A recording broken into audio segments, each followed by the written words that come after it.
अभी सुनते हैं कि फिर निकट भविष्य में बड़ा भारी प्रलय आने वाला है।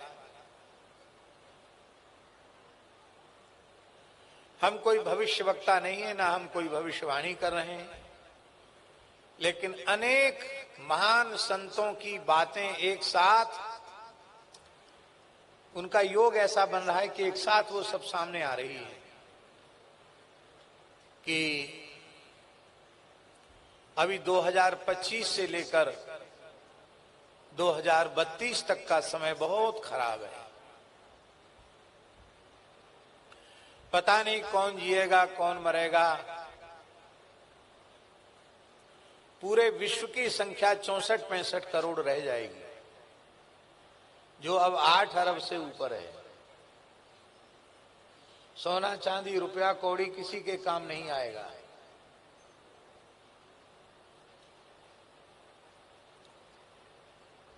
तृतीय विश्व युद्ध लगते ही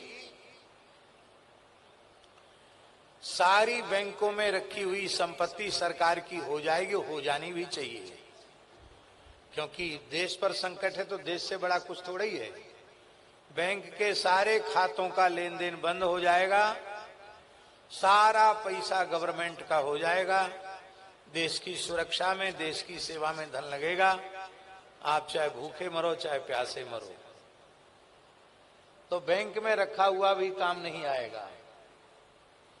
और इस प्रकार का संकट आने के बाद अन्न का अभाव हो जाएगा, तो घर में भी रुपया रखे होगे, सोना रखे होगे, तो रुपया खाकर न भूख बुझेगी न प्यास बुझेगी, और न सोना खाकर भूख प्यास बुझेगी।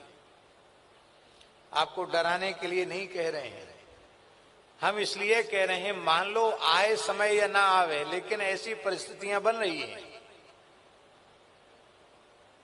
भगवान जगन्नाथपुरी छोड़ करके कुछ समय के लिए छतिया नामक स्थान पर, जो जाजपुर में स्थित है, वहां चले जाएंगे, है ना? हैं? छतिया में जगन्नाथ मठ है और 500 साल से वहां प्रतीक्षा हो रही है, क्योंकि अच्युतानंद दास बाबा ने भविष्यमालिका में लिख दिया कि ऐसे ऐसे संकट आने पर इतने वर्ष के लिए जगन्नाथ जी वहां चले जाएंगे। तो ये कोई आज की बात नहीं कि 4-6 महीने में ये बात चल रही हो। छतिया में जगन्नाथ जी आएंगे तो सैकड़ों वर्षों से लोग कह रहे हैं। आने वाला समय तृतीय विश्व युद्ध के बाद सनातन धर्म के हित में होगा। पूरे विश्व में सनातन धर्म का ही साम्राज्य होगा।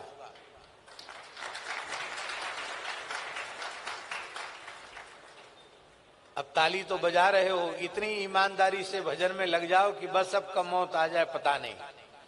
तो इतना भजन करो कि हर समय तैयार रहो, और जो भगवत स्मरण करेंगे वे ही बचेंगे। जे राखे रघुवीर ते उबरे ते काल महू।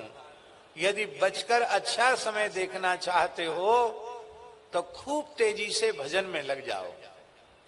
सत्य, सदाचार, अहिंसा, ब्रह्मचर्य, अपरिग्रह इत्यादि जो धर्म के नियम हैं, उनका अपनी अपनी मर्यादा के अनुसार यथासाध्य उनका पालन करो। उसी से भगवान कृपा करेंगे, उसी से सुरक्षा होगी। तो संहार लीला के बारे में ये बात आ गई मन में, तो मुंह से निकल गई।